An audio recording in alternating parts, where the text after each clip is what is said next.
Ang mga turista at kabataan pagdating sa pormahan, talaga namang di magpapatalo. Ang layered costumes ng ilang cosplayer, patok daw sa malamig na klima ng Baguio City.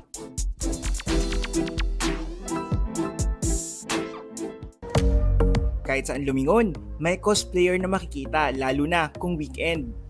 Kaya isang ordinansa ang ipinasa ng kanilang lokal na pamahalaan kung saan ang mga cosplayer sa Baguio City magkakaroon ng sariling festival. Ang grupo ni na Josh at Rhea halos isang taon nang nagko-cosplay. Dahil din sa cosplaying is dumadagsa po yung mga tao dito galing ibang lugar. Meron din mga cosplayer na galing din sa ibang lugar na pumupunta dito para mag-cosplay din and gumala. Nagiging attraction na din po ng Baguio. Yun lang. Para mas lalo pa po puntahan or bisitahin. Dahil sa cosplay, mas lumakas daw ang loob nila na humarap sa tao. It's fun and engaging at the same time. It actually helps me to socialize with other people. Ang Amerikanong si David, matagal ng fan ng cosplay. Pero kamakailan lang siya nagsuot ng costume at lumabas sa publiko. It's just the appreciation of the characters and of the anime and wanting to share that with others. For mine, I have a martial arts background and I loved Kakashi and how he would move just way faster than I ever could.